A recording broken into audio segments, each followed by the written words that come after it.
So the last two prakim we were on quite a long tangent about Gemilas Chasadim by Chasanas and by Appas, by Levayas, and that was really, it came because we were talking about the creation of Adam and Chava and how Hashem was Gemel Chasadim to Adam and Chava by their Chasana. So really we're talking, in general we're talking about Brias HaElam.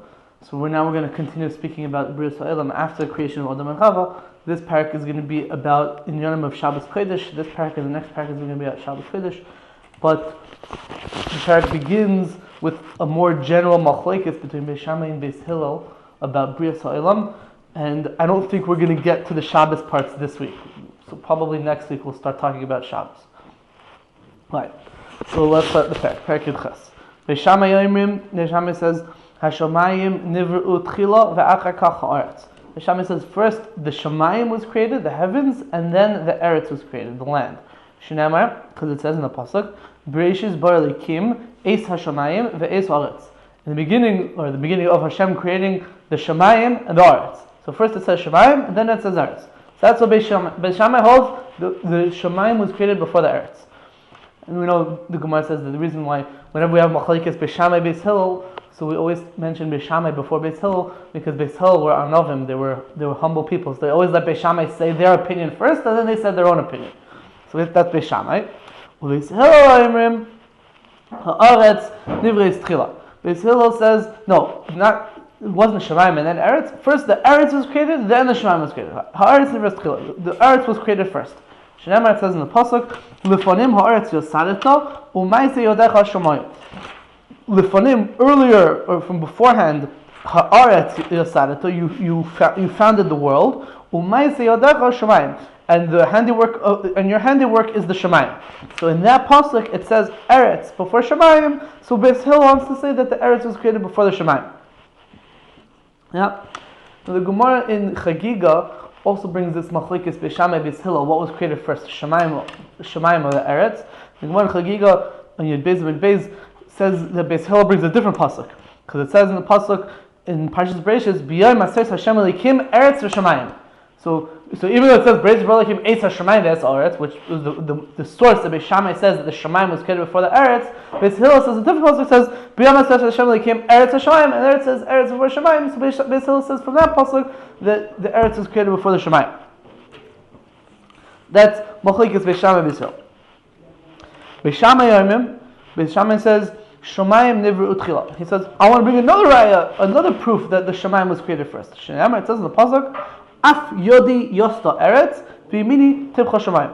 It says in the pasuk in Yeshaya, also my hand created, founded the eretz, the land, and my right hand that was what created the shamayim.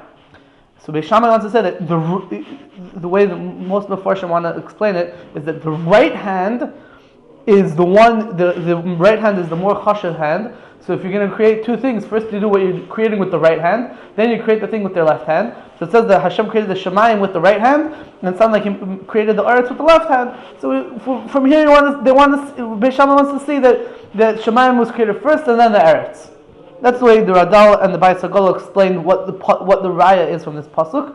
But the Radal doesn't like it because he says, because when we're talking, because Yamin and Small, left and right, is Din and Rachamim, and we're talking about creating of the world, so we talk about Din before Rachamim, because Hashem originally wanted to create the world with just Din. It doesn't say Hashem, it just says Elikim.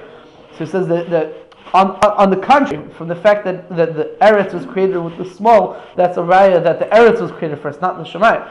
So actually, the Radal and the Beis Hillel, they take out this line from the Pirkei D'Belezer. They say it's a mistake.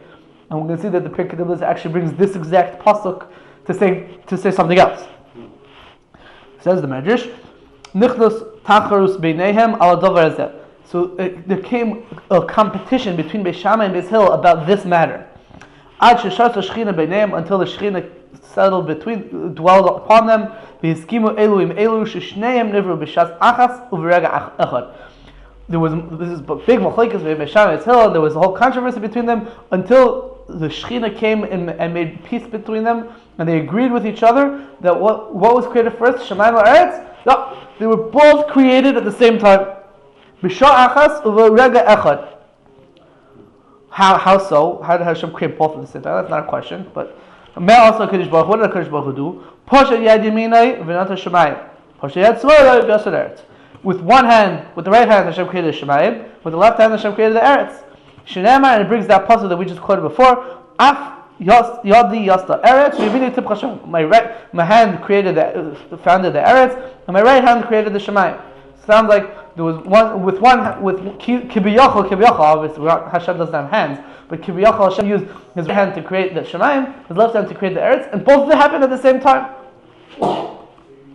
V'amdu yachtav Shemayim Eretz v'Shemayim, and the Eretz and Shemayim stood at the same time together. Shenema, it says in the pasuk, the Radal says that it really shouldn't say Shenema, and this pasuk it was really an introduction to the next discussion about Shabbos, but you could read it like this: Shenema, it says in the pasuk, "Vayichulu Hashemayim ve'aretz v'chol tzvam," and the Shemayim and the Eretz and all the legions were finished. Hashem finished creating them. So it sounds like Hashem finished creating all these elements at one moment. Hashem created all of them at the same time. That's what the Medrash is saying over here. So it's a very interesting machlokes, Beis Shammai and Beis Hillel. What was created first, the Shemayim or the Eretz? Beis Shammai says that the Shemayim was created first, and Beis Hillel holds that the Eretz was created first. What? Why is it interesting? So the question, right? That's the question. Like what? Why? It's like very interesting. Like, well, what are we arguing about? Like, who cares? Like, it's a historical question. What's the machlokes? What does it matter to us? So if you look in Rabbi Yomi Izmi over here, on Pirkei Eliezer, he has 12 different ideas to explain the machlokes Beis Shammai and Beis Hillel over here, but we'll get to him, but not yet. What I want to say is like this: the different Mefarshim speak about different ways of figuring out, of making a general machlokes between Beis Shammai and Beis Hillel. The Gemara says, the Mishnah in the office says, in everything, in all of Shas. In all of Shas. The Mishnah in Mesachos Avos famously contrasts machlokes Korach v'Adosai, which is machlokes Shalei l'Shem Shemayim, with the machlokes Beis Shammai Beis Hillel, which is machlokes l'Shem Shemayim. Right? Tell me this: there's one machlokes Beis Shammai Beis Hillel. If you learn Gemara, you know that there's plenty of machlokes, but the Gemara seems to say, machlokes, but it's like one kilo. It's as if it's one machlokes. So, based on this idea, it sounds like there's one difference of opinion between Beis Shammai and Beis Hillel, and because of that difference of opinion, they say all their different views on different topics, and it makes different nafkaminas. I never read it this way, actually. I always thought we were talking about all the machlokes between Beis Shammai and Beis Hillel, not only one machlokes. Never saw it this way. But there's only one machlok. It doesn't say machlokes Beis Shammai Beis Hillel. It says machlokes Beis Shammai Beis Hillel. Yeah, that's what I said. I never right? read it. Yeah. So the different Mefarshim, they want to say that Beis Shammai and Beis Hillel, they're coming from different world views, and that's why they say what they say. And there's different nuschos, that there's different phrases and different ways of saying this over.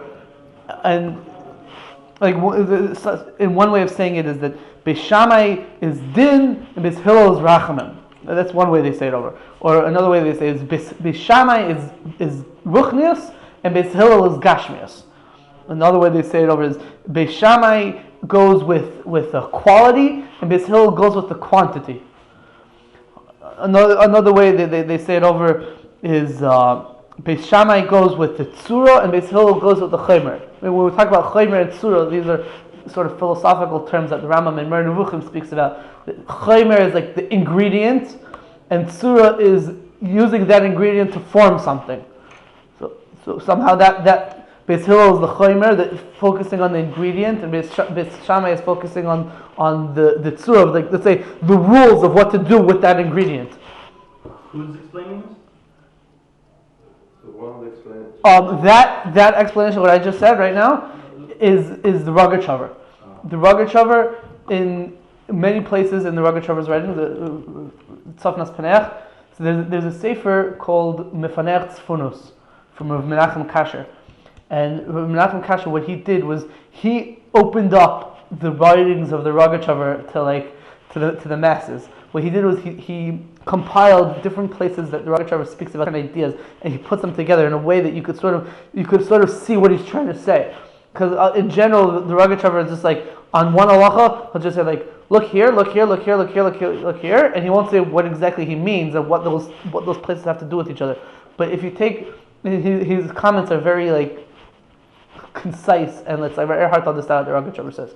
But what Rav Menachem Kasher in Mefanech Tzfunos did was he put together all different shtiklach from the Rogachover to come up with like a cohesive like this is what the Rogachover holds about this topic. So in Perek Aleph, Siman Gimel in Mefanech Tzfunos, he shows us that the shita of the Rogachover is that Beis Shammai is tzura and Beis Hillel is chaimer. We're going to explain what all these things mean. I hope we're going to be able to understand it in a few moments. Another way of saying it is that Beis Shammai goes with thought and Beis Hillel goes with action. And another way of saying mamish the exact same thing is that Beis Shammai goes with koyach and Beis Hillel goes with poil. Meaning Beis Shammai goes with the potential to do something and Beis Hillel goes with the actually doing of that thing. These are different nuschos that the Mefarshim use in explaining Machlekes Beis Shammai Beis Hillel. I told you that the Rogachover is one of the main Mefarshim that speaks about this, and Rav Shlomo Yosef Zevin, Rav Zevin, he in his sefer La'or HaHalacha, in the La'or HaHalacha, he speaks about he's the one who says koyach and poil about Beis Shammai Beis Hillel, and he goes through all these different cases of Machlekes Beis Shammai Beis Hillel and explains how they have to do with this. My understanding, I think it really fits in. It's the same exact thing as all these other Mefarshim. It's just I want to say it like in a slightly different way that maybe we could like begin to understand what it means. I want to say it a little bit differently, like this: that the difference between Beis Shammai and Beis Hillel is that Beis Shammai. Let's start with Beis Shammai. Beis Shammai is what we call a captain. The Gemara says that Beis Shammai is a captain and Beis Hillel is an onav. What does it mean, a captain? A captain means he's particular. He's specific. Beis Shammai is specific. He holds of the ideal. He's an ideologue, an unwavering ideologue. Beis Shammai holds like this is the way it's supposed to be. That's the way it's supposed to be. And we don't make any psharos. We don't make any I forgot. The consequences. Yeah. Of that being a tough dean or whatever. It's like that's the truth. That's it. Right. That's it. And we don't have to deal with anything else. We don't make any compromises. On the other hand, Beis Hillel is the opposite. Beis Hillel will take into account what's the ideal. That's an important thing, and also take into account what's the reality. How do things actually work? How is this going to play out in the real world? So you can say that Beis Shammai is an ideologue and Beis Hillel is pragmatic. They're practical. That's the opinion of Beis Hillel. The shir, I heard that there's a very nice shir about this very subject by Rabbi Akiva Tats? Yeah. And his explanation is very much Shammai comes from the point of view of the Shammai. The Shammai, of course, things have to be perfect. They create. That's the way the world was really. I was going to say that. I was going to say that idea. I'm glad that somebody thought of that also. The Shammai comes from Shamayim. And Hillel comes from the point of view of us. Right. We are. We aren't finite. We're not in a whole. Does he have a way of saying how the name Hillel applies to that idea? No, I was trying to develop. I couldn't. Shammai, he does say is from Shammai, and he's coming from that, and therefore, Shammai Yibra'u. Oh. So that's the idea that we're going to say over here. Yeah. So Beis Hillel, so when we're talking about Beis Shammai, so if Beis Shammai is what we call an unwavering ideologue, he goes for the ideal. He goes with what the lofty theoretical. This is the way it's supposed to be. So that's why in general Beis Shammai is more machmer. That because he's saying this is the way it is. We can't make any compromise. On the other hand, Beis Hillel, who takes everything into account. You want to go home? Okay, sit down nicely. I'm going to play, and you can listen to Tati's shir, and you can go home later, okay? Okay? Okay, sit down nicely. You can play with your car.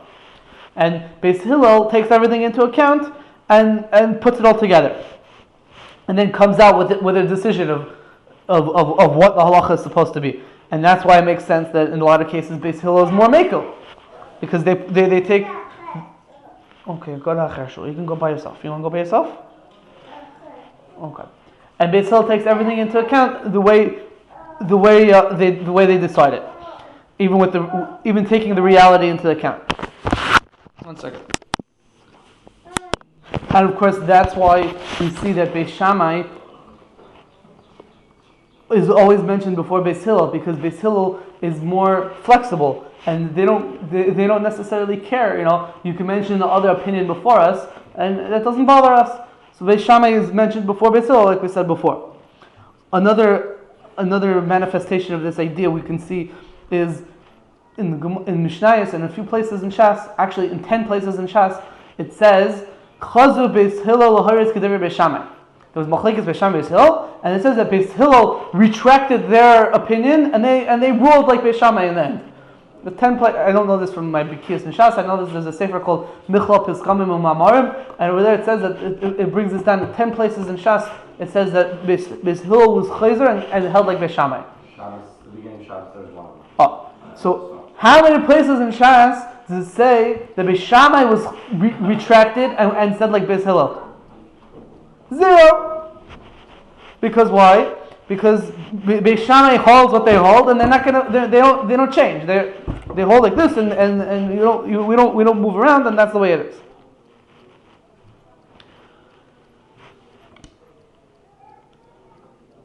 That's the pshat. That's the pshat. We want to say over here in the machlekes Beis Shammai Beis Hillel, what was created first, the Shemayim or the eretz? Because the Shemayim represents that heavenly ideal of, this is the way Hashem wants it, this is the way it's supposed to be, and that's all that we take into account. So Beis Shammai says the Shemayim was created first, and that's what we deal with most. And that's the ikra of how to determine what Allah is supposed to be. Beis Hillel, on the other hand, says no, the eretz was created first, and meaning the eretz represents the reality of how things actually work in the world. And they said that's the ikra, and that's what we're going to use to determine how to pass in the halachos. That's what Beis Shammai and Beis Hillel over here in our machlekes, in our medrash. And if you look in different places in Shas, you'll find this idea showing itself in a lot of different areas, and I just want to speak out a few ideas. First of all, Gemara Mesachas Ksubis, Daf Yud Zayin Amud Aleph. Keitzad Merachtin Lefnei Kala. How do you dance in front of a kala? So Beis Shammai says, Kala K'mais Shehi. The kala, the bride, the way she is. You praise her the way she is. You praise her the way. Well, that's what Beis Hillel says. Beis Hillel says, Kala Nava Chasuda. You always, by every chasana, when you're dancing with the kala, you always say that the kala, the bride, she's nice and she's chasuda. She's righteous, right? What if she isn't?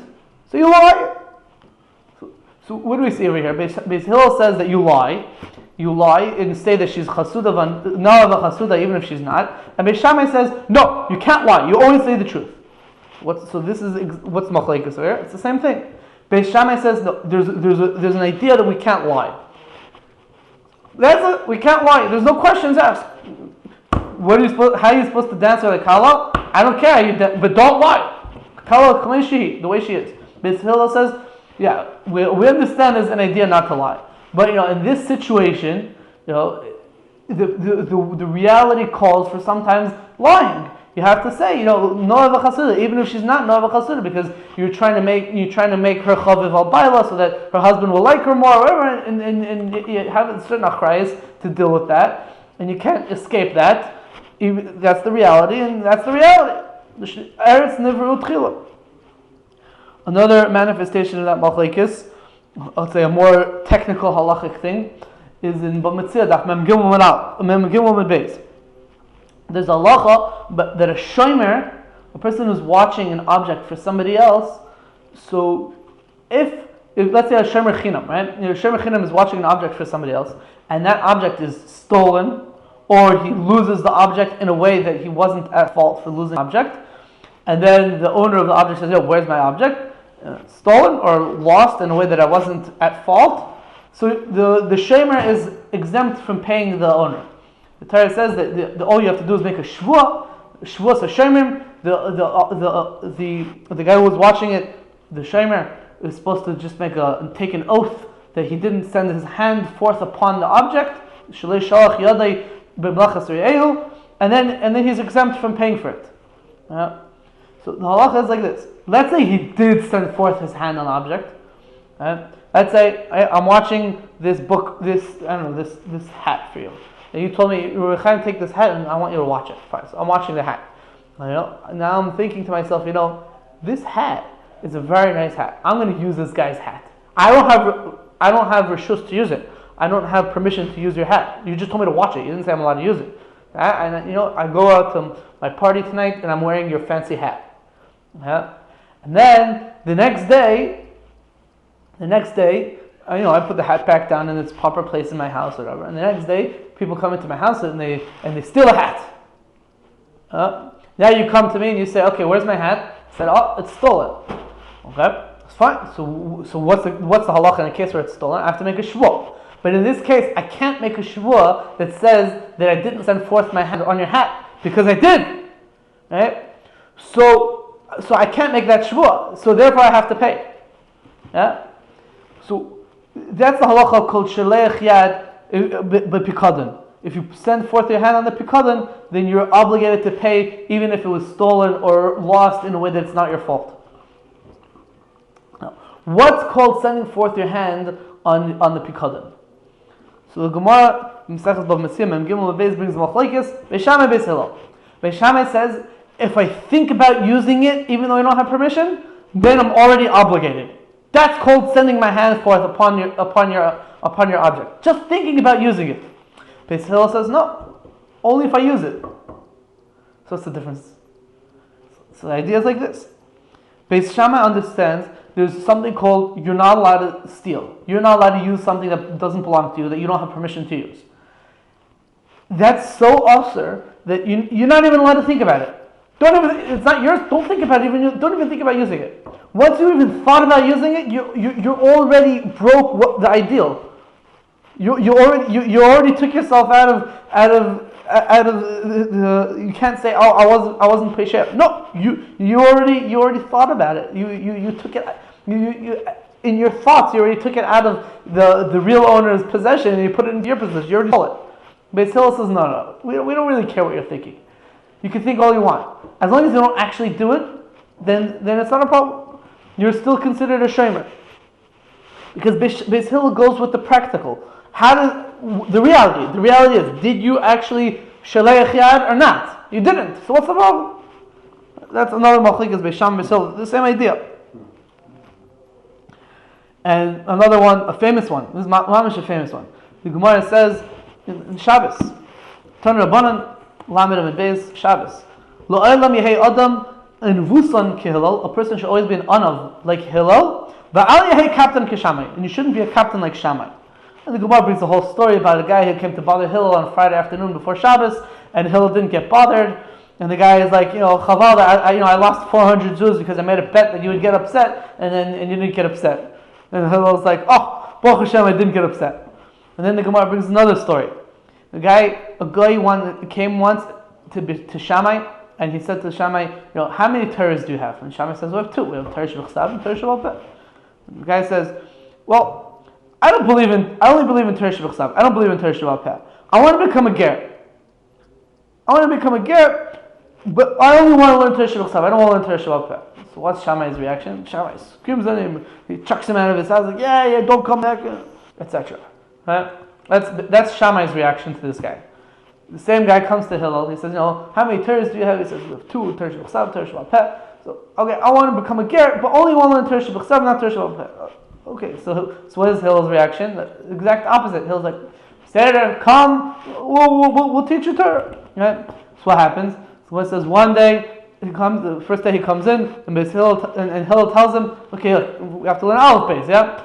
Aleph Beis Gimel Dalet. He goes, okay, fine, I got it. Aleph Beis Gimel Dalet. The next day, the guy comes back into the Beis Medrash, and Hillel tells him, okay, look, we're learning Aleph Beis, right? Okay, so Dalet Gimel Beis Aleph. The guy says, what? Dalet Gimel. Yesterday you said Aleph Beis Gimel Dalet. So Hillel says, what do you mean? Where does it say that? You said it. Who cares what I said? You don't believe in Torah Sheba'al Peh. You only believe in Torah Sheba'al. And the guy says, you know what? You're right. We can't just have Torah Sheba'al without Torah Sheba'al Peh. I agree. I want to learn from you Torah Sheba'al and Torah Sheba'al Peh. That's the story with Hillel and Shammai. See, what's the difference between Hillel and Shammai? Shammai said, there's an ideal of Torah Sheba'al and Torah Sheba'al Peh, and we hold of both Torahs. You don't hold of one of them, I don't want to deal with you. I don't want to be Megario. I have nothing to do with you. Get out of here. That's Shammai's approach. Hillel's approach is more accepting, more flexible. Fine. You want to deal with Torah Sheba'al? You only want to deal with Torah Sheba'al? You don't want to deal with Torah Sheba'al Peh? Fine. So I'll take you in, and I'll show you that really you also want to deal with Torah Sheba'al Peh. I'll show you how it's true. I'll play around with you and convince you. He's more flexible. Shammai is unwavering, and Hillel is more accepting. He's more able to have that flexibility. Another Gemara, this sort of the same idea. The Gemara Yerushalmi Mesachas Soita in Perek Beis Halacha Daled. The Gemara is talking about what's the halacha if you're writing the name of Hashem, and you start writing the name of Hashem, let's say you write Yud, and then you stopped. So does that Yud have the Kedusha of the name of Hashem or not? So Beis Shammai says, yes, it does. If you write one letter of the name of Hashem, it has Kedusha. Beis Hillel says, no. It only has Kedusha when you write the name of Hashem, not when you write one letter. The name of Hashem is the name of Hashem. One letter is one letter. It's two different things. So you see this idea again. Beis Shammai goes with the ideal. The ideal is, you're writing the name of Hashem, so even when you start writing it, before you even finished it, that's the name of Hashem. And Beis Hillel says, no, practically you haven't written the name of Hashem. That's not called the name of Hashem yet. It's the same. The Rogatchover brings this idea. He brings this Gemara. I didn't find that one on my own. Another machlekes Beis Shammai. Another machlekes Beis Shammai Beis Hillel is the Mishnah Nivamis. The way I understand it, there's a halach l'Moshe Sinai that tells you, like all shiurim, when you say how much you have to do of a certain thing to do the mitzvah, like kazayis and kibetza, whatever these things. So shiurim halach l'Moshe Sinai, right? So I understand that there's a halach l'Moshe Sinai that tells us that having two kids is a kiyum of the mitzvah of puruvah, the mitzvah of procreation. And so the Mishnah says that if you have two kids, you fulfill the mitzvah of procreation. So then comes along, what does it mean two kids? So Beis Shammai says two boys, and Beis Hillel says a boy and a girl. That's what the Mishnah says. So what's pshat and machlekes?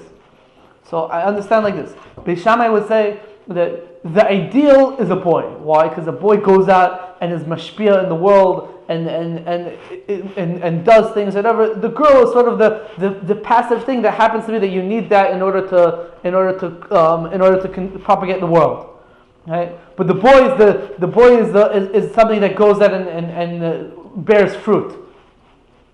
Like we're talking about the Shemayim and the Eretz. So the Shemayim is the one that's mashpia, and the Eretz is what's makabel, the hashpa of the Shemayim. So that's the ikr. The Shemayim, the boy is the ikr. So we know that you're supposed to have two kids. So which two kids? Two boys. That's what Beis Shammai will tell you. And Beis Hillel will say that doesn't make any sense. If everyone just had boys, the world will never continue, because you need girls in order for the world to continue. The reality is not like you, Beis Shammai. The reality requires girls. So Beis Hillel says you can't just say that the mitzvah is just boys. The mitzvah is also girls. So Beis Hillel says we'll sort of make a pshara. One boy and one girl, and together you with those two together you can be mekayim the mitzvah. No the machlekes Beis Shammai Beis Hillel with this idea. Another place where you see this is a famous Gemara. The Gemara brings machlekes between Beis Shammai and Beis Hillel. Is it better that man was created, or better that man wasn't created? Or it's better that he was created? Beis Shammai says it's better that man wasn't created. Why? Because man sins. So, and sin is like the most horrible thing that a person can do. Therefore, since man sins, and we don't want sin, better that man is not created. Better so that you won't come to the sin. And Beis Hillel says no, it's better that man is created. Man is going to sin. Yeah, that's the way the world works. That's the way the cookie crumbles. That's the way the world turns. Man sins. So you have to deal with that. Try not to sin. If you sin, do tshuva or whatever. But you can't ignore that reality. The reality is that's what man is. That's the natural inclination of a person is to sin also. So that's part of it. That's part of the world. Beis Shammai says, we want to be so idealistic that it's better off if we weren't even created, so that we won't come to sin. And Beis Hillel says, sin. That's of course it's a horrible thing, but you can live with it. And the Gemara over there says that there was a whole machlekes Beis Shammai Beis Hillel about if it's better that man was created and not created. And the Gemara says, and they came out, everyone agreed that really it's better that man wasn't created. But now that he was created, so the only thing you can do would be Isaac and Torah and mitzvahs and do the right thing, which was sort of a pshar between the opinions of Beis Shammai and Beis Hillel. So the way it comes out is that in general, when we have a machlekes Beis Shammai and Beis Hillel, the halacha is like Beis Hillel. We mentioned before that in some cases Beis Hillel recanted and held like Beis Shammai, in which case there's no argument, so we all go like Beis Shammai and Beis Hillel together. In the cases that Beis Hillel didn't recant, so usually we go like Beis Hillel. There's a few exceptions where we pass in like Beis Shammai. And yeah, the Ma'isa how do we know we go like Beis Hillel? So the Gemara in Pesachim says that there was a Baskal that came out and said that the halacha is like Beis Hillel. That's how we know the whole idea of passing like Beis Hillel. That's what the Gemara says. Yeah. I thought the reason is because it was a vote. So the Taisus asks. Taisus in a few. In the Hefech from Shemayim came the halacha is like Shammai. No. The Baskal said the halacha is like Beis Hillel. Between Eliezer and Yeshua, but okay, so Rav Tatz says. One was a Talmud of Shammai, one was a Talmud of Hillel, and they took from them. Therefore, it was really an argument. So we'll touch on that in a moment. But really, the real reason why we're passing like this, the way I understand it, Taisus in Yevamos sort of asks like this question: why is it that we need a Baskal to tell you that the halacha is like Beis Hillel? The reason why we pass like Beis Hillel is because there was Roiv was Beis Hillel, and only a miut. A minority of the Chachamim were from Beis Shammai. So we pass like Beis Hillel because we go Achrei Rabbim Hatis. We go with the majority. The majority rules. So Taisus sort of asks this question, Yevamos. But the answer that Taisus says is like this: that Beis Hillel was the majority, but Beis Shammai was Mechaded Itfei. They were smarter. So this also goes back into the machlekes between Beis Shammai and Beis Hillel we spoke about at the beginning. Some people, the way they say it is that Beis Hillel is quantity and Beis Shammai is quality. Because Beis Hillel had more people, but Beis Shammai was smarter. So the question is, how do you pasken? With the more people, with what's more accepted in the world, the reality, let's say the pragmatic reality, or the ideal, the smarter, even though it's not necessarily accepted by the most people. The machlekes Beis Shammai, how to pass in Beis Shammai Beis Hillel itself is machlek goes into the yesod of the machlekes Beis Shammai Beis Hillel, and so Beis Shammai is smarter. So the Baskal came to say that in this case we go with the majority as opposed to the smarter. In the Sefer Chinuch on the mitzvah in Parshas Mishpatim on the mitzvah of Achrei Rabbim Lahatos, so the Sefer Chinuch says that the halacha. I didn't look it up, but I seem to remember that this is what he says. The halacha is that if you have a majority and you have people who are smarter, so you go with the people who are smarter. But that's only if they're like way smarter. If they're like a little bit smarter, so you go with the majority, even though the people who are smarter. So we have to say that that's the word over here with Beis Shammai Beis Hillel. Even though Beis Hillel was the majority, Beis Shammai was smarter when we pass in like Beis Hillel. That's only because Beis Hillel was only a little bit less smart than Beis Shammai. If Beis Shammai was way smarter than them, then Beis Hillel, like, there's nothing to talk about. We don't even get what they say, which is something that if people ever ask you, why do you keep Shabbos? Most Jews don't. Most rabbis in the world hold you don't have to keep Shabbos. So you tell them, yeah, but our rabbis are machaded itfei. So I don't care that a reform and conservative rabbi says you don't have to keep Shabbos. That's not part of the roiv. That's not part of the discussion, b'chal. It's an important idea. But you can also say like this. As you started mentioning, there was Machlekes Rabbi Eliezer and Rabbi Shua. We spoke about this in the introduction to Pirkei Rabbi Eliezer. Machlekes Rabbi Eliezer and Rabbi Shua about the case of Tanur Shalachnai. And a certain oven, if it's tamei or not tamei, whatever. So Rabbi Eliezer said that it's tamei, that it's tahar, and the Chachamim said that it's tamei. And Rabbi Eliezer wanted to bring a proof that it's tahar from different supernatural phenomenon, that nisim that he made occur in order to show from Shamayim that what he's saying is true. And in the end, even a baskol, a heavenly voice, called out that what are you guys talking about? The halacha is like Rabbi Eliezer, and still they argued with him. And Rabbi Shua, who usually argues with Rabbi Eliezer, says, "Ein mashkichim b'baskol kol ikr." We don't listen to what a baskol says. We don't listen to baskol. So, as you started mentioning, Rabbi Eliezer is a member of Beis Shammai. The Gemara says, Rabbi Eliezer Shamutihu. Shamuti, we explained in the introduction, means he's from Beis Shammai. And Rabbi Yeshua from Beis Hillel, Talmud Rabbi Yochanan ben Zakkai. So, Rabbi Yeshua says, we don't listen to Baskal. Rabbi Eliezer says, we listen to Baskal. So, what's Rabbi Eliezer trying to bring a riot to? He's trying to bring a riot from a Baskal. Why? Because Beis Shammai holds Shamayim Nivru Tchila. And so, since Shamayim Nivru Tchila, so we have to listen to what the Shamayim says, even though brave people here in the Eretz say not like me, but the Shamayim says like me. And Rabbi Shua says, no, we hold like we're members of Beis Hillel. Beis Hillel holds Eretz Nivru Tchila, and we hold like the Rav. We don't necessarily care what the Baskal says, right? So now you're going to ask me a question. A very pashut question. Rabbi Shua or Beis Hillel, they use the Baskal that says pasken like us, but they don't use the Baskal that says pasken like Rabbi Eliezer. They contradict themselves like that. They're hypocrites. When the Baskal says like me, so I go like the Baskal. When the Baskal doesn't say like me, so I don't go like the Baskal. How does that work out? So I think the pshat is like this. Who did the Baskal that says that we pasken like Beis Hillel, who is it talking to? I think the pshat is like this. Beis Hillel didn't need a baskal to tell us to pasken like Beis Hillel, because we are Beis Hillel. We know what the halach is. We pasken like ourselves. Of course, we pasken like ourselves.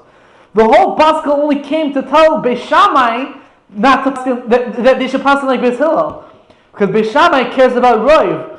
So Beis Hillel cares about roiv. So they pasken like themselves because they're the roiv. Beis Shammai doesn't care about roiv. They care about the ideal, the Shamayim. And so what does Shamayim say? So the Baskal had to come to tell Beis Shammai halacha is like Beis Hillel. Beis Hillel didn't need the Baskal. Beis Shammai needed the Baskal. That's the way I understand it. So they bring down that also lova in the future, so the halacha is going to be like Beis Shammai, not like Beis Hillel. Even though now we pass like Beis Hillel, in the future we're going to pass like Beis Shammai. Consider there's. It brings us down the name of a sefer called Vayakel Moshe. I didn't have a chance to look it up, but that's, I think, the earliest source that says that we pass like Beis Shammai. The Kubalim will talk about this. Oh, actually, I think their Mami Pano also says it. I don't remember. But there's an idea that we're going to pass like Beis Shammai in the future. So maybe you can understand that based on what we're saying over here. Because Beis Shammai goes for the ideal, and Beis Hillel goes with the practical. So Beis Shammai goes with, what's me'ikar din? The Lashon, there's a Gemara that says, Yikov adin es ahar. The din will make a hole in the mountain. It's so strong that's how we go. And Beis Hillel says we have to take the practical ramifications and the reality into account and then decide what the halacha is based on that. And nowadays, the way the world is, there's certain limitations that we have, and we can't always go to the ideal. So the way I understand it is that b'moisa Mashiach, when Mashiach comes, we're not going to have those limitations. All those things that get in the way are going to be gone, and then we can all go with the ideal. We'll go with Beis Shammai. Beis Hillel will say, yeah, there's nothing stopping us from passing like Beis Shammai. There's nothing in the way. So that's in a basic overview, I think, of the general machlekes between Beis Shammai and Beis Hillel and these different things and what it means in Shamayim and Eretz. And I just want to speak about. We're not going to go weiter today, so you don't have to worry. You can even close your Pirkei Avos if you want.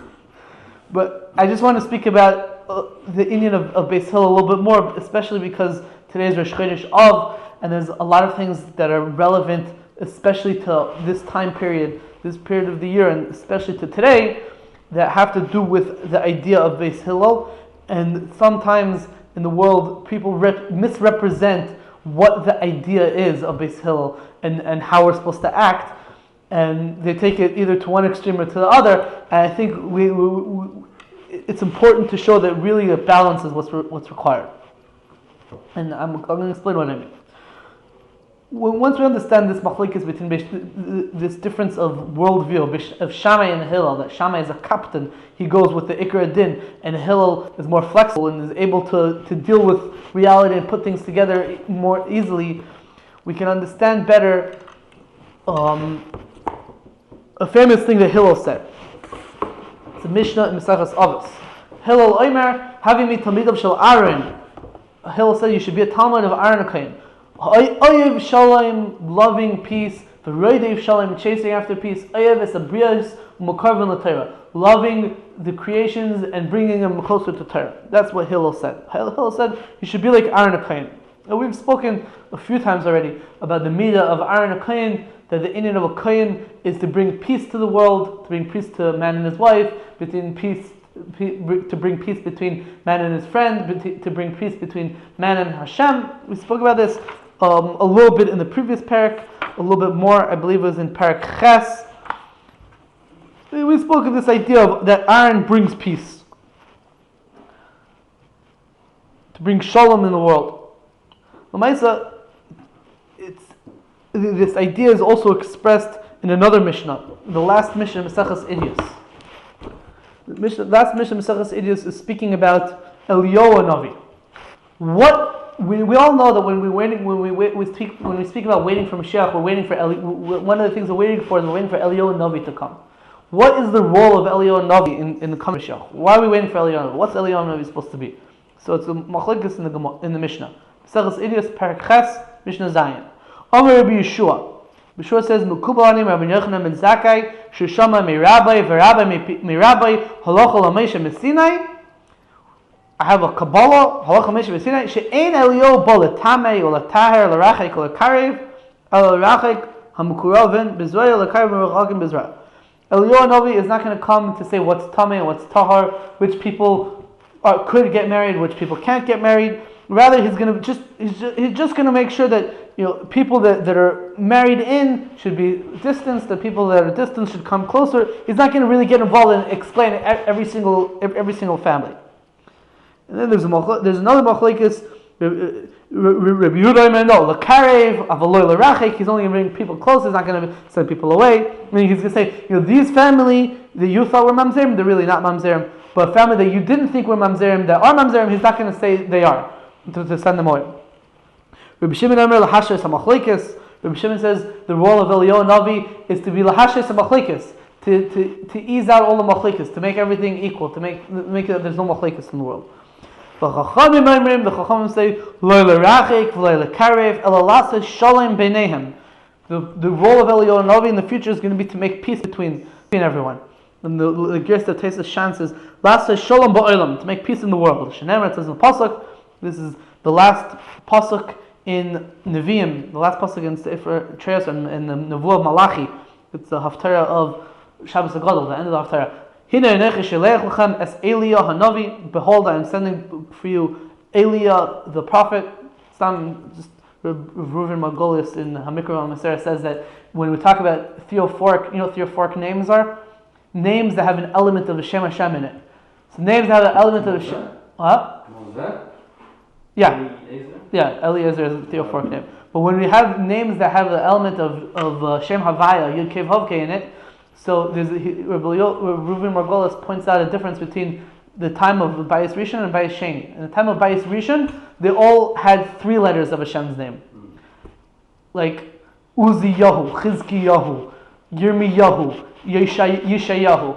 Right? They all had 3 letters. In the time of the second Beis Hamikdash, they only had 2 letters. So Eliyahu Hanavi that Malachi is referring to is the same person as Eliyahu Hanavi. But the only difference is that in the time of the first Beis Hamikdash, the Gilui of the Shechina was greater, so you could put more letters of Hashem's name in a person's name. But in the time of the second Beis Hamikdash, the revelation of the Shechina was less, so you only had 2 letters in the person's name, not 3 letters. So Eliyahu Hanavi is the same person as Eliyahu Hanavi. So Malachi says that Hashem said, I'm going to send to you Eliyahu Hanavi, Lifnei Bar Yom Hashem Hagadol V'Hanaya, before the day of the awesome day of Hashem, the day of reckoning, and when Mashiach comes. And what's he going to do? And he's going to return the hearts of the sons on the hearts of the fathers to the sons, and the hearts of the sons to the father. All he's going to do is he's going to make shalom. That's what Eliyahu Hanavi's role is, to make shalom. And we know that the Gemara says, according to a lot of opinions, Eliyahu Hanavi is the same person as Pinchas. Pinchas ben Elazar ben Aharon HaKohen. Pinchas was the successor and continuator of the tradition of Aharon HaKohen. Pinchas also, his job was to make peace. And so that's the role of Eliyahu Hanavi, to make peace in the world. So Hillel is telling us we should be Talmidim of Aharon. We should be Oyev Shalom, Reidev Shalom. And we see that Pinchas, who is Eliyahu Hanavi, is also, he's a Talmid of Aharon, and his role is also to make peace in the world. So Hillel is telling us that's our role in the world as well. We're supposed to make peace in the world. And we find a special kesher between Aharon HaKohen and Hillel HaZaken. We find that it's brought in Seder Dores. Also, the Seder Dores brings down, I believe, in the name of the Ramami Pano, that Hillel HaZaken was the Gilgal of Aharon HaKohen. Makes sense, because he's the one who told us, Havi mitalmid of Shal Aharon. And I heard from one of the contemporary, in the name of one of the contemporary Mekubalim, he says that the connection between Hillel and Aharon HaKohen is Merumas. It's hinted to in the pasuk in Parshas Shmos, when Hashem tells Moshe Rabbeinu. He says Moshe Rabbeinu by the burning bush. So Moshe Rabbeinu says, I can't go to Paro. I don't know how to talk. So Hashem tells him, okay, look, you and your brother Aaron are going to go to Paro. You're going to be the Navi, the one who sort of decides what to speak. And Aaron, he's going to speak for you. The lashon of the pasuk is Hu yihya l'chol lepeh or lefeh. I don't remember. He shall be for you a mouth. Rashi Tevis, Hu yihya l'chol lepeh. Hey yud lamed lamed. That's Hillel. So Hillel is mu'maz in that pasuk. That Aaron is like Hillel, or Hillel is like Aaron. And today it happens to be is the yahrzeit of Aharon HaKohen. In this week's parsha, in Parshas Maseh, so it says, I don't know Chumash, but it says in the pasuk that Aharon, in the middle of it's telling over the travels of Bnei Yisrael, it says that Aaron died. We spoke about this in the last parak also. That Aaron died on the first day of the 5th month. That's when Aaron died, the first day of the 5th month. And Pash, that means the 5th month from Nisan, so that's Rosh Chodesh Av. Even though we said that the Ralbag says that Rosh Chodesh Shvat, but Pashas means that Aharon HaKohen died in Rosh Chodesh Av, and today is the yahrzeit of Aharon HaKohen. And there's an interesting question that we can ask. If you look in all of Tanakh, it never says the day that anyone died. There's no yahrzeits in all of Tanakh. It doesn't say what day the year Avram died. Yitzchak, Yaakov, Moshe, nobody. The only person in all of Tanakh that it says what day he died is Aharon HaKohen. What's pshat? Why does it only say the day that Aharon HaKohen died and nobody else? So the Trumas Hadeshin asks this question. The Trumas Hadeshin has a sefer in Chumash called Biurei Marai. He asks this question in this week's Parshat Maseh, and he says, because it's coming to tell you that the death of Aaron is kashur, is connected to the destruction of the Beis Hamikdash. The death of Aaron happened in Rosh Chodesh Av, which is the mazel of Av, which is destruction and death or whatever. So too, the Beis Hamikdash is going to be destroyed in the month of Av. The Netziv also says a similar idea in Hamek Davar. L'maisa, the way to understand it is like this. And I think I saw basically this similar idea in the Sefer Pardes Yosef HaChadash, the name of the Lubavitch Rebbe. But I think this is mamish emes. As we said, that the role of Aharon HaKohen was to make shalom between man, Oyev Shalom, Reidev Shalom. He was making peace between everybody. That was the role of Aharon HaKohen, to make peace between everyone. What was the reason for the destruction of the Beis Hamikdash? So the Gemara in Yuma Daf Tesam at Beis says that the second Beis Hamikdash was destroyed because of sinas chinam, baseless hatred. So Aharon HaKohen is the exact opposite of baseless hatred. Aharon HaKohen made peace between everybody, and the Beis Hamikdash was destroyed because of baseless hatred. So the vart is that the death of Aharon is the same thing that brought about the destruction of the Beis Hamikdash. When Aharon HaKohen died, there was nobody there to make peace between people, and then sinna, hatred is what prevailed. So when hatred prevails, that's what's going to make the destruction of the Beis Hamikdash. That's why the Torah Dafka speaks, that tells us when Aharon died, Rosh Chodesh Av, because that's why Av is a month of destruction, because Av is the beginning of Av is when Aharon died and took away the peacemaker, and then when there's no peace, that's what causes the destruction. And we say that every person that the Beis Hamikdash is not rebuilt in his generation, it's as if he destroyed it. Why? Because the same thing that destroyed the Beis Hamikdash, the lack of peace between people, the hatred, exists in all the way in contemporary times, and that's what's blocking the rebuilding of the Beis Hamikdash. So if we get rid of the hatred and we bring peace between everybody, like Hillel HaZaken said, and we can bring peace, and then we can sort of help start the role of Eliyahu Navi, who's going to bring Mashiach, and that's how we can bring the Geula. That's the inyan of Hillel HaZaken and Aharon HaKohen. That's what it means to be an Anav. That only Hillel would say such a thing. Shammai would never say such a thing. The way Shammai would look at it is like, oh, if you're right, you're right. If he's right, he's right. There's no peace. You don't make a compromise or pshar between people and try to bring them together. No, here and here. That's it. And Hillel is more flexible and will try to make peace between everybody. That's the anivus of Hillel. Hillel was the Anav and Shammai was the captain. Now, based on all of this,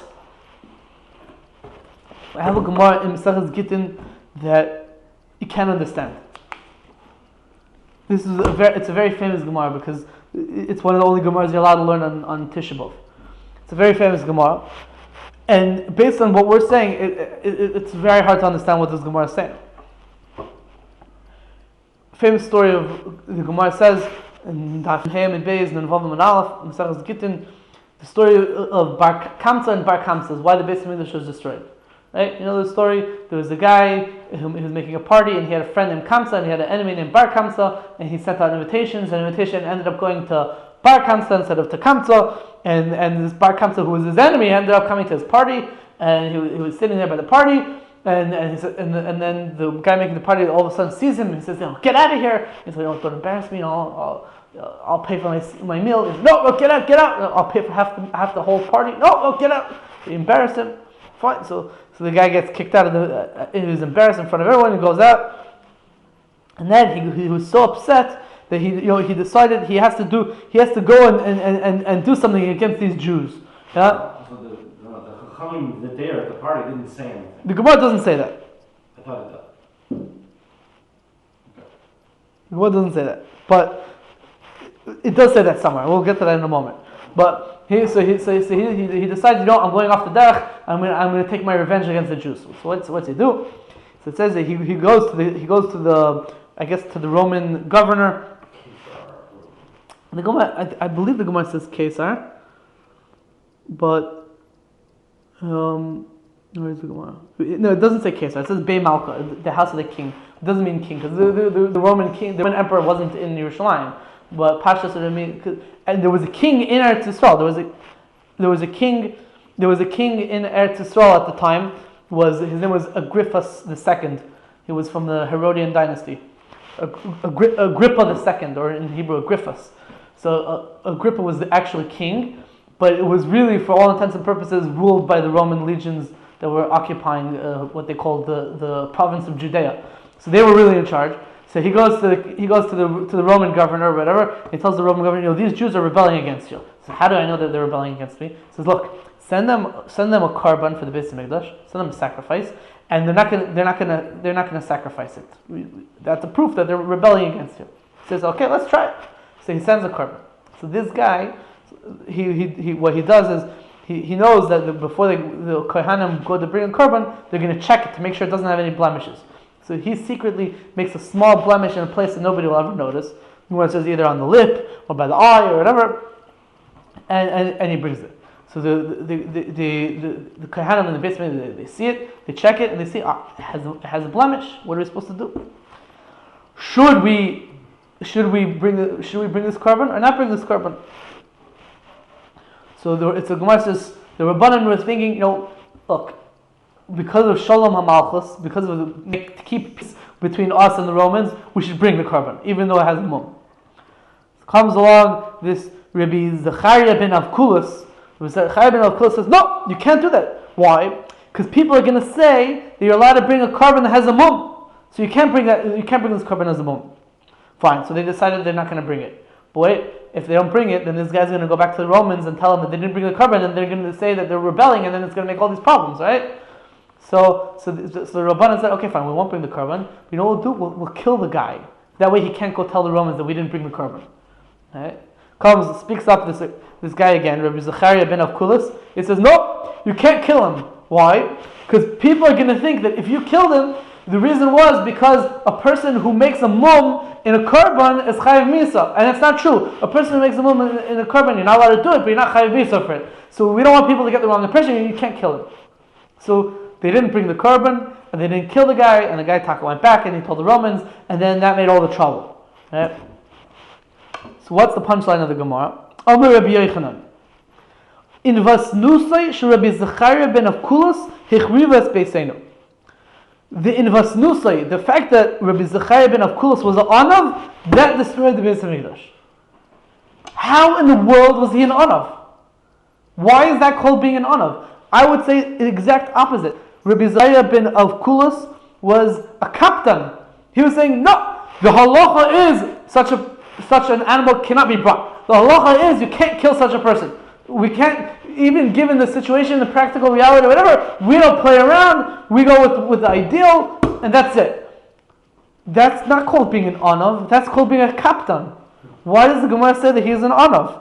His anivus destroyed the Beis Hamikdash. It's exact opposite. Well, you have a pshat? Great question.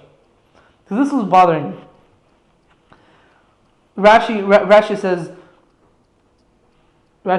in vasnusai, his anivus, savlanusai, his patience, shesaval azev v'lo hargai, that he was patient with that guy, the Malshan, the guy who was slandering the Jews. He was patient with him, and he didn't want to kill him.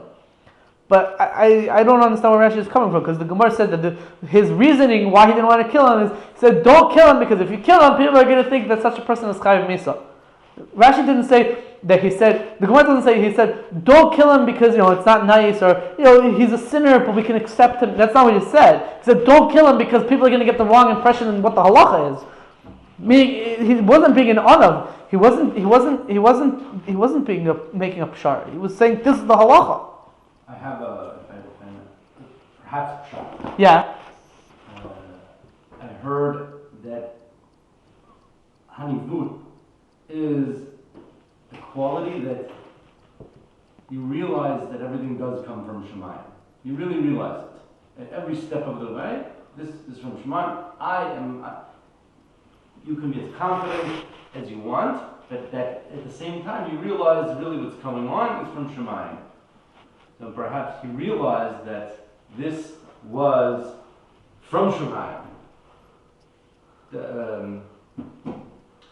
said it's better. From Shemaim, so I'm not going to do anything about it. He's going to follow the halacha and realize it's from Shemaim, and Shemaim will take care of everything.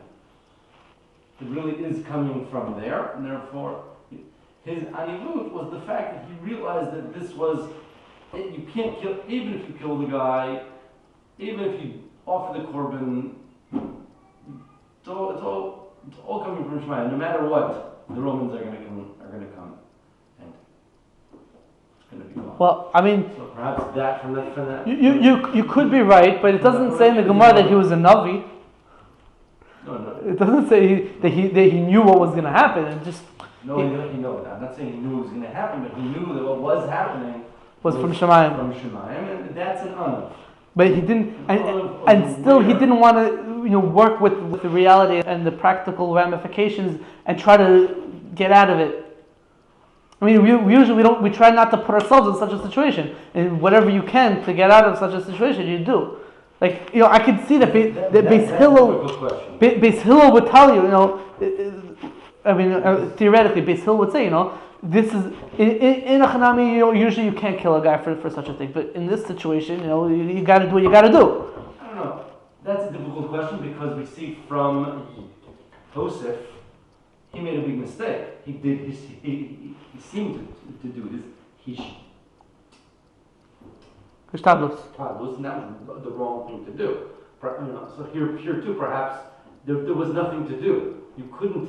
What do you mean we see from Yosef? Which story Yosef? Yosef, when he told the to not forget him. Yeah, to not forget him. That was Chazal say that was incorrect. Doing it is. I hear. So it's hard to know exactly. Here, also perhaps. Saying Anav means a person. Even though you thought you could offer a carbon to Hashem, it was improper to offer. That could be a hishtadlus, but we're not sure. I'm not sure. That's a proper hishtadlus or not. It could be the wrong hishtadlus.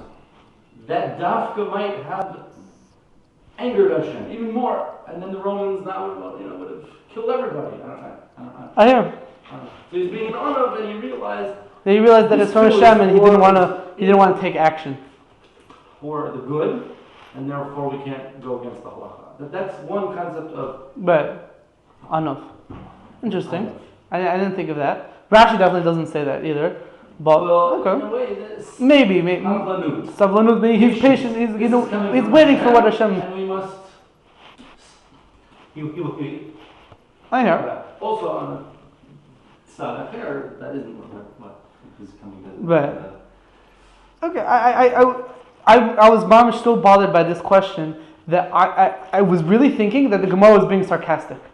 I really had a tzad to say that the Gemara doesn't mean that he was an anav. It means the exact opposite, that he wasn't an anav. And the Gemara is saying if he would have been an anav, his anivus, or his lack of anivus, is what destroyed the bit. I was really thinking that that's pshat in the Gemara, but it's very difficult to say such a thing. That his lack of anivus was really what brought the destruction.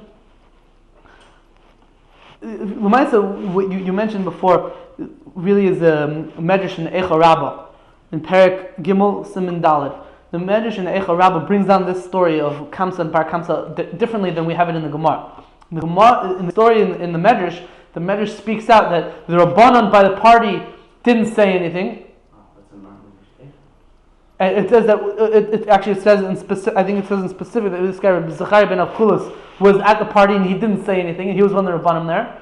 And then it says the whole story, whatever. And the way it said the story, and the way the Medrash says the story, it sort of ended at he put the woman and the animal, and then they weren't makravit.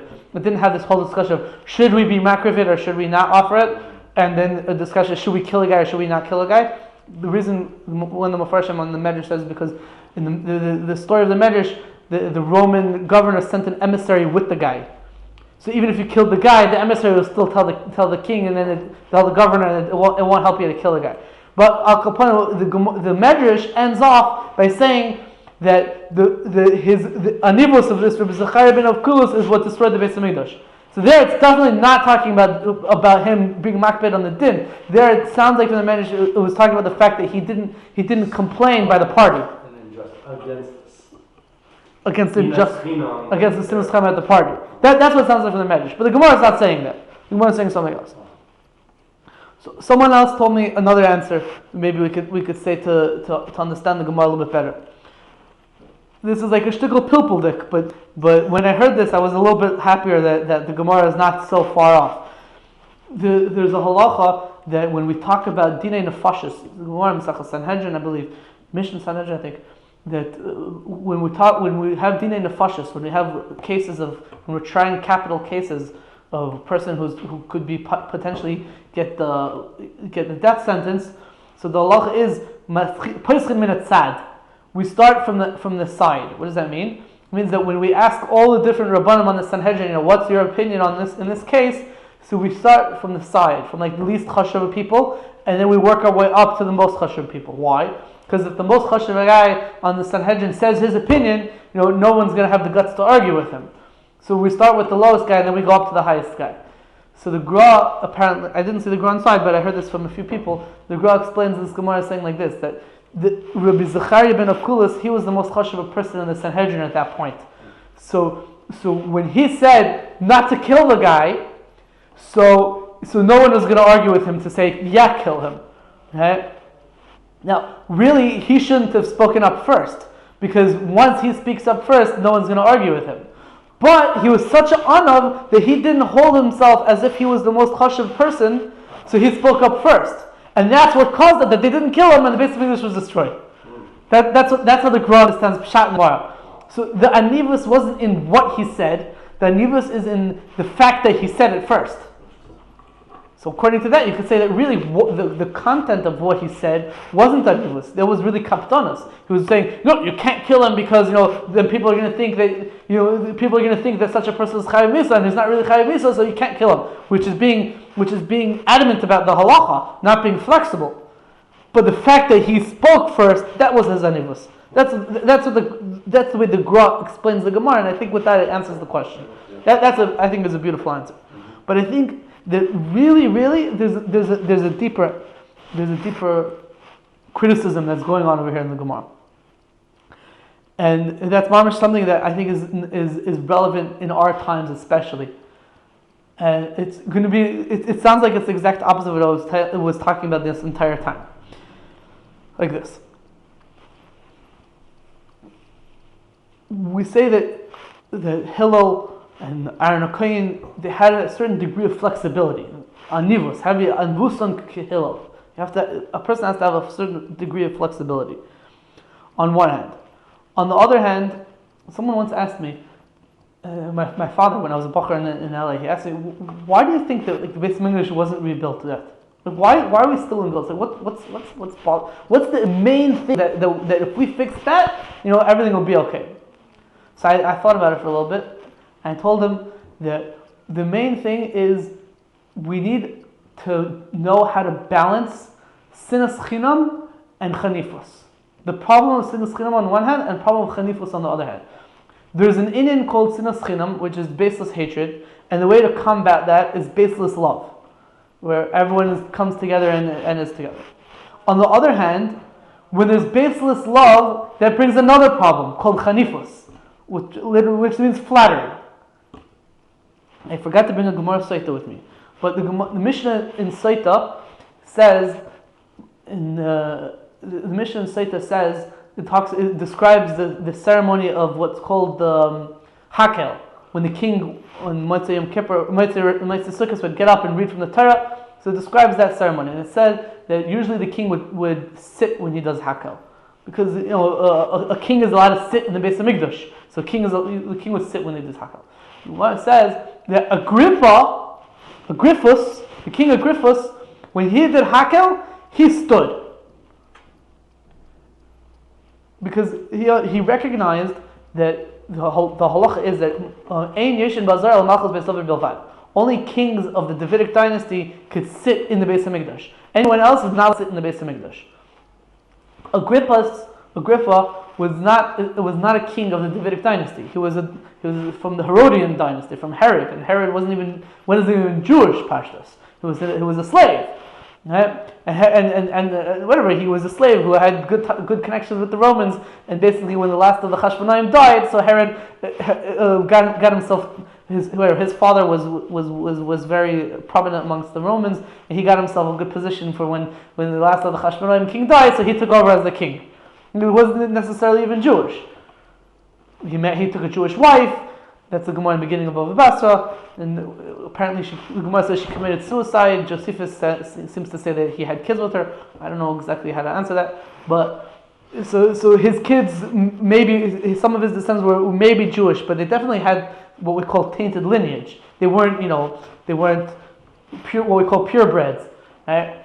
So the halacha is that to have a king, it says in the pasuk, you should put upon yourself a king, mikerav achacha, from the midst of your brothers. So the halacha is that a Jewish king has to be Jewish from his father's side and from his mother's side. That's halacha. So Agrippa, he would stand when he did hakel, when he would read from the Torah, because he recognized that his role as a Jewish king wasn't really the optimal situation of a Jewish king. He wasn't really from the Davidic dynasty. He recognized that he wasn't really what a Jewish king is supposed to be. The Gemara says, the Mishnah continues and says that when he would read from the Sefer Torah, the king would read from Sefer Devarim, so he would read Parshas Shoftim, and in Parshas Shoftim it says, the pasuk we just quoted, it says that when Agrippa would read that pasuk, he would start crying. He started crying. And all the Jews that were gathered to hear him reading, everyone came for Hakel, so they all said to him, Don't worry, Agrippa, achinu ata, you're our brother, don't cry, it's okay, it's beseder. Yeah? Okay, that's what the Mishnah in Masechah Sotah says. Now, who is Agrippa? Rashi defines who Agrippa is in very interesting terms. Chaval, I didn't bring a Gemara, so I can't read it. I can't read the Lashon. But Rashi says, who is Agrippa? Rashi says he was the king that the Beis Hamikdash was destroyed in his time, which is true. He was the last king of the Herodian dynasty when the Romans mamish came and destroyed Jerusalem. That's what Rashi says. Now, looking to the Gemara. The Gemara says that when the Jews said Agrippa, when they said achinu ata, you're our brother, they were obligated to be destroyed. Why? Why are they obligated to be destroyed? Why at that moment were the Jews obligated to be destroyed? Shad is because they did what's called chanifus. They were flattering him. The truth is, the halacha is, he's not supposed to be the king. In the optimal situation, he's not supposed to be the king. And they're saying, no, it's Seder, you're allowed to be the king, achinu ata. That's the problem, chanifus. So, what does this tell us? This tells us that there's an inyan that, not to have sinna, of course, not to have sinna like we're speaking about until now, make shalom between everyone, but on the other hand, not to condone that which is wrong. You're supposed to love everybody, but you're not supposed to say, "Look, you're doing the wrong thing, and I'll let you do the wrong thing, and I accept you have a right to choose what you want." No, you can't flatter the sinners. You can't condone what they're doing. You can't agree with it for the sake of avas chinam. So that balance is, I think, the important thing that we need. If we can fix that, I think that would bring the Beis Hamikdash. To on the one hand not have sinas chinam, but also not have chanifus. That's the important thing. So an anav usually is flexible and is accepting of other people and other opinions, but on the other hand, too much anivus, let's say, too accepting is already going to be a problem. So Rabbi Zecharia ben Avkulis, right? So the way Rashi says it is that his anivus, the fact that he didn't want to kill this guy, that was the problem. It's the fact that he was too much of an anav. He was too accepting of this guy. Even though the guy was he's mamish putting everyone in sakana, and he's trying to bring a carbon that's a apostle carbon, and he's saying, no, don't kill him, whatever. Even though the Maisa doesn't really answer the question so much, because the Gemara Maisa says that he gave a whole reason, don't kill him because people are going to say the wrong halacha. But the word is that if you learn like Rashi, it's a little bit better. His anivus was that he was accepting of this guy, even though the guy is a horrible sinner, and he's saying, no, don't kill him. It doesn't work like that. You have to condemn that which needs to be condemned and condone that which needs to be condoned. You can't condone everything. But etzem, we also see this with Hillel himself in the story in Masechah Shabbos that we read before. Shammai, the guy came and said, I want to become a Gibber, only Torah Shebechsav, not Torah Shebal Peh. So Shammai said, get out of here. What did Hillel say? Hillel said, okay, fine, come. And Hillel didn't think to himself, this guy only wants Torah Shebechsav, not Torah Shebal Peh, so we'll let him be just a Torah Shebechsav Jew. Forget about Torah Shebal Peh. That's not what Hillel did. In accepting him, Hillel accepted him and showed him how you also need Torah Shebal Peh. He didn't say, okay, you want to do that? I'll let you do whatever you want. I'll accept you. No, he said, you can't do whatever you want. Take your Torah Shabbat Sav, and I'll also show you that Torah Shabbat Pez also needed, and convince him by working with him and being flexible about that. But not just accepting him. Flexible doesn't mean accept a universal acceptance. And that's, I think, the important idea over here. And we saw the same thing with Eliyahu Novi / Pinchas. That on the one hand, Eliyahu Novi's role, we said, is to bring Shalom Ba'olam. On the other hand, Pinchas was a big kanai. He killed Zimri. You want to say he's the guy who's bringing peace by killing people? I'm not saying that you should go out and kill people, but I'm saying sometimes bringing peace doesn't mean accepting people, but it means criticizing and condemning and saying, telling people that you're doing the wrong thing. You don't have to do it in a fighting way or whatever, unless it's mamish necessary. But that Pinchas is both on one hand bringing shalom as a Talmud of Aharon, but he's also a kanai. It's a mitzvah. I don't know if it's a mitzvah. I remember reading this very recently that if you don't speak up on something, that you have a right to, and you have a view to speak up on. Now you are doing. Yeah, you get the vera. It's Ramban Parshas Kedoshim. The pasuk says, "Heicher teicher esam misacha v'lo yisisa olav chet." So the Ramban says two pshatim. The famous pshat that everyone says from the Ramban is you should rebuke people, but don't do it like in a way that's going to like embarrass him or do an avera. So do rebuke, but don't do an avera. Right. That's the famous pshat. But I think Rash says it. Maybe. Okay. The Ramban says another pshat. You rebuke people, and by rebuking him, you won't come to leisis alavchem. You won't be carrying that avera. That's not your achrayus anymore. You rebuked him. That's his problem now. Now it's not my problem. But if you don't rebuke him, it's your problem. Someone I just read said it's not the hate that you're going to receive that you didn't rebuke him. It's the actual hate that they're doing that you didn't come to say. That's what you get. Okay. You get owners for that. Also, I mean. The lashon of the Gemara is ish of v'chashli. It's from the Teichel of Parshas B'chukosai. V'chashli ish ba'achiv. The person is nitbas b'chetay shel achiv. He's caught in the avera of his friend. So it sounds like it's the avera of his friend. Yeah. It's not just the avera of not rebuking him. What time is it? Read a bunch of things. 11. Okay, we'll stop over here. There's 12 pshatim in Rabbi Zecharia Izmir in the Machlekes Beis Shammai Beis Hillel about Shammai Nivur Eretz Nivur.